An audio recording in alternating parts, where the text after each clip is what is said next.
ঢাকার মাটি ও মানুষের নেতা তার পিতা সাদেক হোসেন খোকার মতোই এলাকাবাসী তাকে বিপুল ভোটে জয়ী করবেন আশা ঢাকা ৬ আসনে ধানের শীষের প্রার্থী ইশরাক হোসেনের। শুক্রবার নির্বাচনী প্রচারণার অংশ নিয়ে বংশালে ৩৪ নম্বর ওয়ার্ডের এক পথসভায় তিনি এসব কথা বলেন। ইশরাক হোসেন আরও বলেন, প্রয়াত সাদেক হোসেন খোকা ১৯৯১ সালে শেখ হাসিনার বিরুদ্ধে বিপুল ভোটে বিজয়ী হয়েছিলেন, ১৯৯৬ সালেও জয়ী হয়েছিলেন। ঠিক তেমনি এবার এই এলাকার মানুষ বাবার মতো তাকে বিজয়ী করবেন। জানান, সংসদ সদস্য নির্বাচিত হলে জন আকাঙ্ক্ষা অনুযায়ী কাজ করবেন। পুরান ঢাকার অবস্থা তুলে ধরে তিনি আরও বলেন, এই অঞ্চল নানা সমস্যায় জর্জরিত ও দীর্ঘদিন অবহেলিত। কোনো প্রতিশ্রুতি কথার মধ্যে আটকে থাকবে না। আগামী ১২ই ফেব্রুয়ারি ভোট দিয়ে সংসদে যাবার সুযোগ দিলে সেসব সমস্যার সমাধান করবেন বলে অঙ্গীকার করেন ইশরাক হোসেন।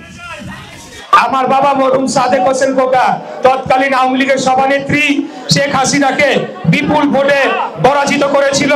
১৯৯৬ সালে ঢাকা শহরের একমাত্র আসন যেটি ধানের শীষের পক্ষে বিজয় লাভ করেছিল। এই ঐতিহ্যবাসী বৃহত্তর সূত্রাপুর কোতোয়ালি বংশালের এই অঞ্চলের জনগণ, আপনাদের উপর আমি আস্থা রাখছি, আপনারাও একইভাবে আমার উপর আস্থা রাখবেন।